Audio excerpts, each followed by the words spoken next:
वर्षाच्या अल्पवयीन मुलीचा विनयभंग करून बाबा झाला फरार।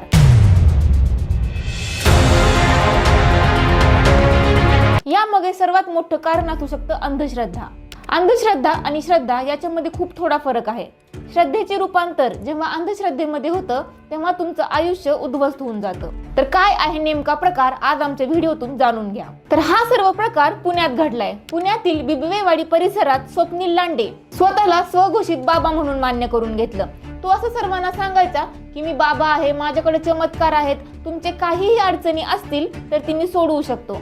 या सर्व गोष्टीतून त्याने एका परिवाराचा विश्वास संपादन केला। त्या परिवारातील एक अल्पवयीन मुलगी, तिचे आई वडील त्या बाबावर खूप विश्वास ठेवू लागले। तर मुलगी होती 14 वर्षाची अल्पवयीन 10वीची विद्यार्थिनी। स्वतःला बाबा म्हणणाऱ्या स्वप्नीलने त्या मुलीला झासा दिला।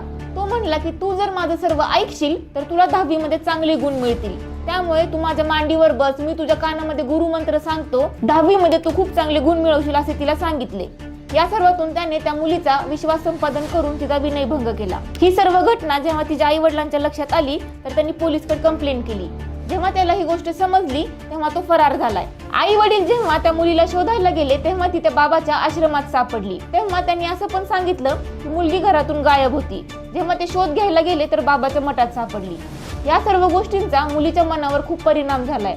मनोवैचारिक तज्ञांकडून तिच्यावर उपचार केले जात आहेत। पण या सर्वात चूक कुणाची? आई वडिलांची, त्या भोंदू बाबाची का समाजाची? कारण आई वडिलांनी असल्या लोकांवर विश्वास कसा टाकला? आपल्या मुलीला त्यांच्याकडे पाठवलं तरी कसं? तुम्ही विश्वास ठेवा, देवावर श्रद्धा ठेवा, त्या विश्वासाचा अंधविश्वासात तुम्ही परिणाम होऊ देऊ नका। आपल्या समाजात सांगितलं जातं आपण 21व्या शतकात गेलो, सर्व खूप जास्त सुशिक्षित झालेले आहेत। ज्या पुण्याला विद्येची माहेरघर समजलं जातं तिथे हे सर्व प्रकार घडत आहेत म्हणल्यावर असे ठिकाण महाराष्ट्रातले किंवा भारतातले जिथे लोकांना काही समज नाही तिथे तर काय काय होत असेल याची तुम्ही कल्पना पण करू शकत नाही।